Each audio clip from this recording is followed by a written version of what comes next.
Our tabletop games see us overcome mighty challenges. We brave against the odds and we come out victorious.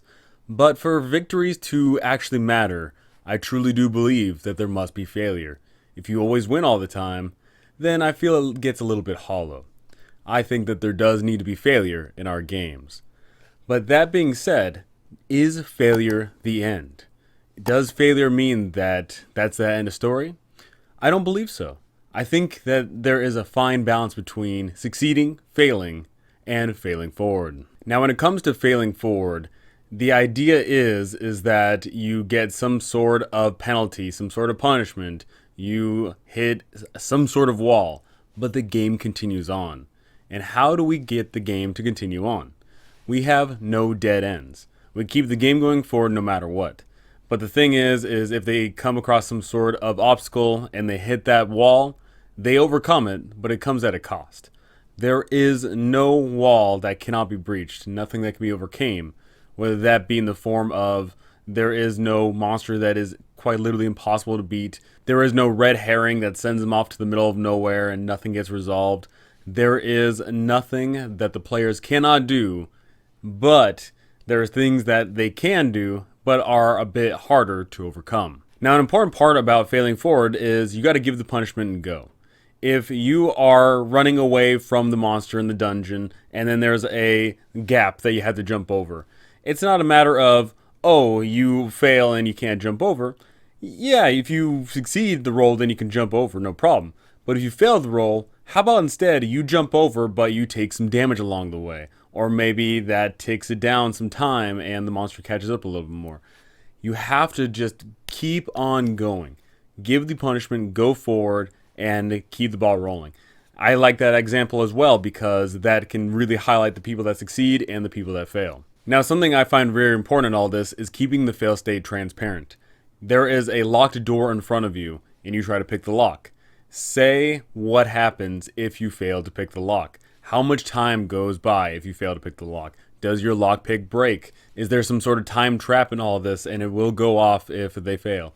Have these things out there in the open because that's going to tell them, okay, I really want to succeed this, or oh, maybe this is so not worth trying to attempt if we fail, maybe we should try something else. When you lay things out on the table, it actually does make it feel fair. If you say, hey, you can pick this lock, but if you fail, that's 10 minutes, boom, right there. You may get discovered in that time. Maybe the people on the other side have time to prepare. Something goes on. Whenever you have those things out in the open, everyone is completely on board with what's going on, and there is absolutely no room for scrutiny. Now, failing forward, you can always win, but sometimes not by too much. And what do I mean by that?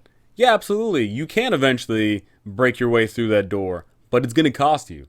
Maybe you fail to pick the lock, your lockpick breaks. Maybe you try to bash your way through. Okay, maybe your shoulder gets hurt or your weapon gets a little mark in it.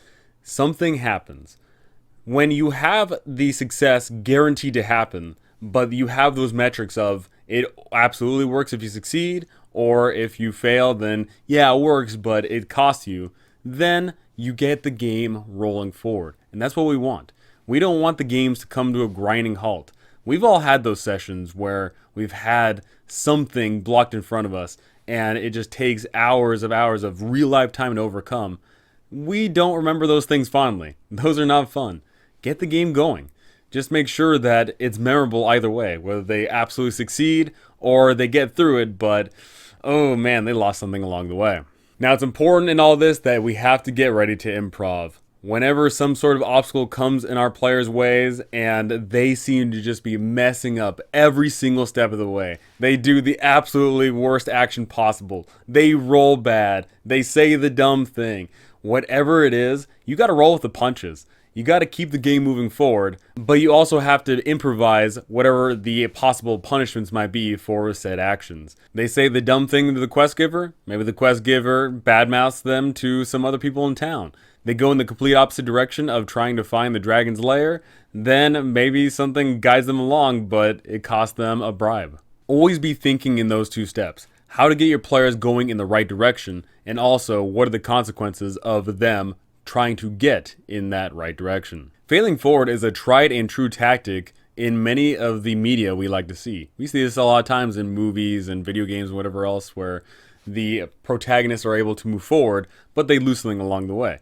And that's fine. That's fun. Losing something along the way makes obtaining whatever it is you get at the end that much sweeter, because you overcome all those challenges.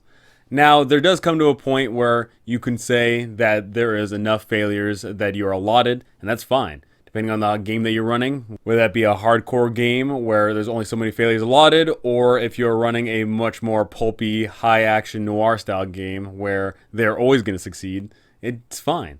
Just know when to cut off certain things. Just know when to say enough is enough, and also know when to get the game moving forward. So go ahead and tell me, do you like to use failing forward as an option in your role-playing games? Do you like to keep the failure state transparent, or do you like to have everything be a mystery? And what are some examples that you have from failing forward? I would love to hear them. But that's going to do it for me. Thank you for watching, thanks for listening, and thank you to my amazing patrons. You guys are absolutely incredible. Thank you so very much, and I cannot wait to see you all in the next one.